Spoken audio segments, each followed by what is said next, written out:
Jews and Arabs, Israelis and Syrians playing ice hockey together on the same rink at a sports center in northern Israel. Sounds like a fairy tale, but it's true. It's been going on for over 2 years. These are players in the Beginners League. About half are residents of Majd al-Shams, a Druze village on the Golan Heights. The rest are from towns and farming communities in the northern Galilee. They're playing at the Canada Centre sports complex in Metula.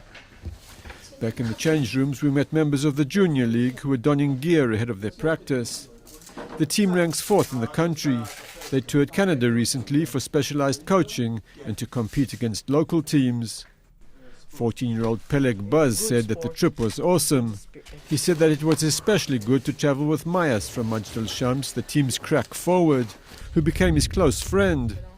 Peleg said that neither he nor any of his teammates had ever met a Druze child before they started playing ice hockey.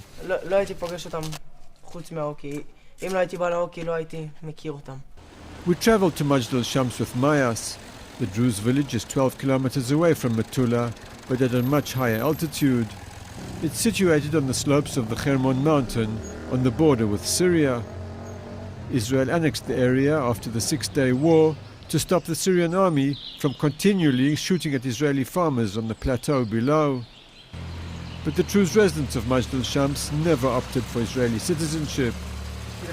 Mayas took us to his home where we met his family and some of his friends. He proudly showed us his picture in a local Canadian newspaper. This is me in Canada. The official Syrian coat of arms is displayed proudly on the living room wall of their home under the picture of Mayas' uncle who passed away in Damascus. Mayas' mother, Manal, like most Druze residents of the area, did not want to discuss politics, but she did say that she was happy that her son was playing ice hockey and had friends in Metula. It was Ali Mare, the grandfather of Najdat, one of Mayas' teammates, who had this to say. במדינת ישראל אתה יכול לנסוע מפה עד אילת, אף אחד לא ישאל אותך איפה התעודת זהות שלך.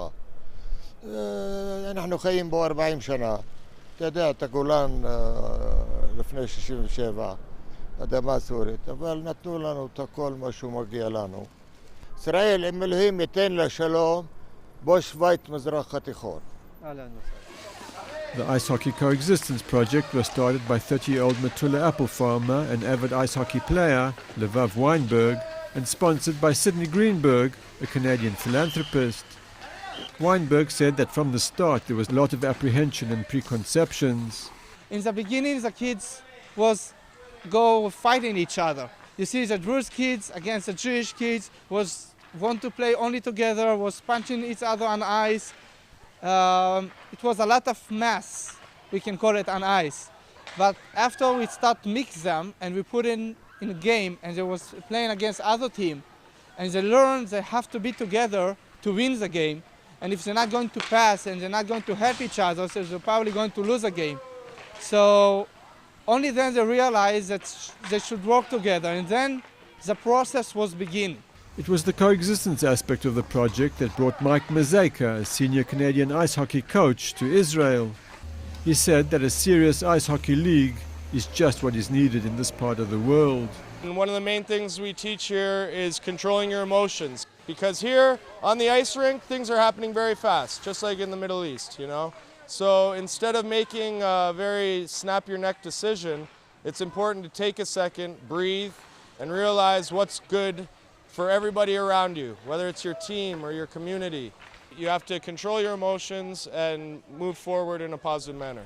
And that is exactly where the project is going. Weinberg has an ambitious game plan. Try to make it bigger. Next year we have a project that we're going to bring kids from Nazvat, the Arab city, and Nazvat Elite, the Jewish city. It's worked fantastic as a mix of the Jewish and the Arab kids together on ice.